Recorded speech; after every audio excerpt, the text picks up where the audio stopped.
Esters Year of Preparation. Quick quiz for you.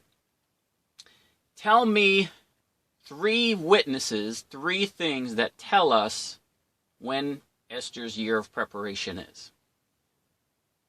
Cue up.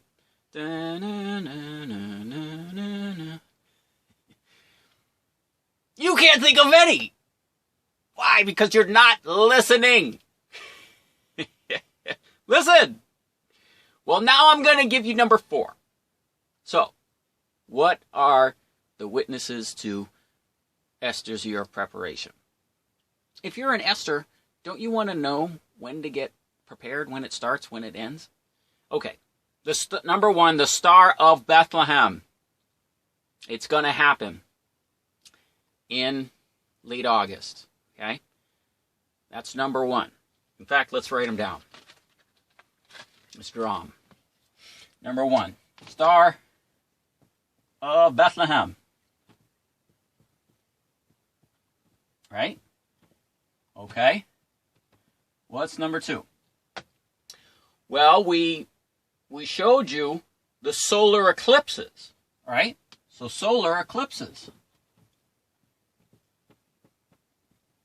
also point to this time period here. Okay? All right? What else? Come on, give me one, think. No? Purim! Purim is the halfway point. Okay? Now again, the eclipses in Purim are according to Enoch. So you must follow the Enoch calendar. All right? In fact, I'm so tired of using the Gregorian calendar, I'm going to only talk to you in the Enoch calendar here. All right? Okay? And now, so those are 3 witnesses that tell you the exact date. All right? And that is the 6th month and the 15th day of 2016 is when it starts. And it ends in the 6th month and 15th day of 2017. That is your exact year of Esther's preparation. Okay? All right, good. We have another one for you in this piece, guys. And that is, here's our eraser, and that is Daniel's timeline. Okay. I'm not going to go over all of Daniel's timeline in this piece. I'll put a link in the description field. On the 9th of Av,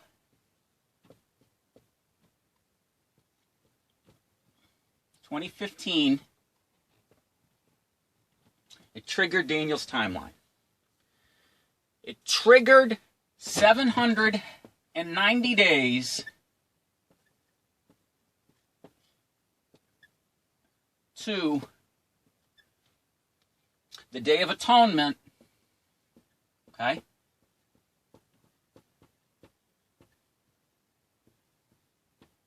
Let me put that so it's legible here. This is huge to get all these dates in. 2017, okay? So 790 days from the 9th of Av, 2015, to the Day of Atonement. Now, interesting enough, when you go from the 9th of Av, 2015, it's exactly 400 days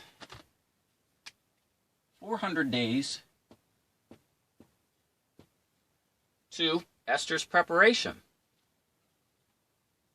And that's the 6th month and 15th day of 2016. Okay? Now, the purpose of this video is to talk to you about the other 390 days. So let's just pause for a second and think about this. So, from the 9th of Av, there's a total of 790 days. And that brings us to the Day of Atonement 2017. Now keep in mind, everything I'm giving you guys is the Enoch calendar. I'm not going by the Jewish calendar, okay? So this would be the 10th, this would be the 7th month, and the 10th day of 2017, right? Okay. Well, we have another 390 days then. Okay? Now those, again, now these 390 days go from Esther's year of preparation. We'll just mark that with a star, like Star of Bethlehem. Okay? Now, she has 390 days from her preparation to the Day of Atonement. 390 days. And what we're going to consider is that those 390 days are Ezekiel. They're in Ezekiel chapter 4. Okay, so let's look at it. If you're somewhat familiar with these verses, these would be where Ezekiel lies on his side. Okay? Well, let's go Ezekiel chapter 4. And verse 4. Lie also upon your left side, lay the iniquity of the house of Israel upon it, according to the number of days they shall lie upon it, and you shall bear their iniquity. Now, guys, this was fulfilled already by the captivity of years. So the day relates to a year, all right? But many of the things in the prophets have dual prophetic meaning, so that, yes, it happened then, but it also happens again. Now this go around, it's not years, it's actual days. For I have laid upon you the years of their iniquity according to the number of days, 390 days. So shall you bear the iniquity of the house of Israel.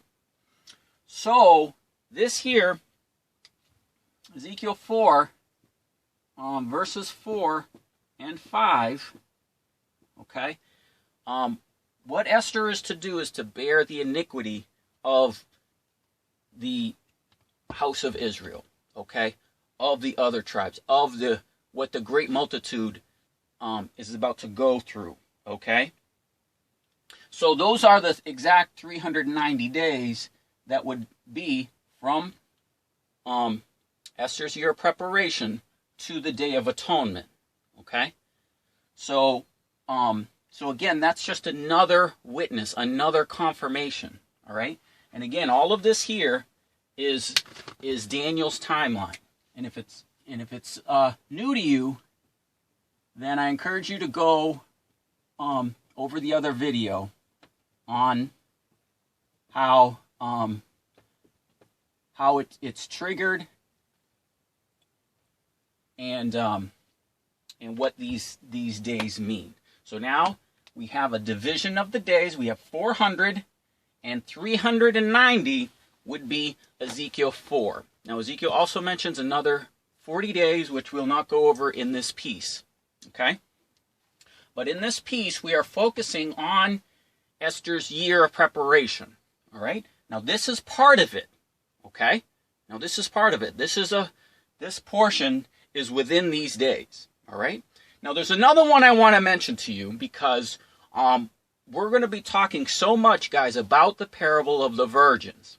Now another thing I want to mention is, if you've seen this clock here, in a lot of videos and as part of it, it's very important. In fact, it's code for some things to understand in terms of time. So we're going to kind of shift gears from this, and I want to talk to you about the cry that went out at midnight. Now, the Lord says there was a cry that went out at midnight, and it said, "Run to meet the bridegroom," right? Then later on, the Lord says, "No man knows the day or the hour." So that, wait a minute, he just mentioned the cry was at midnight, but then he says, "No man knows the hour." So the hour is not midnight, it's something else. But what is midnight? The cry went out at midnight?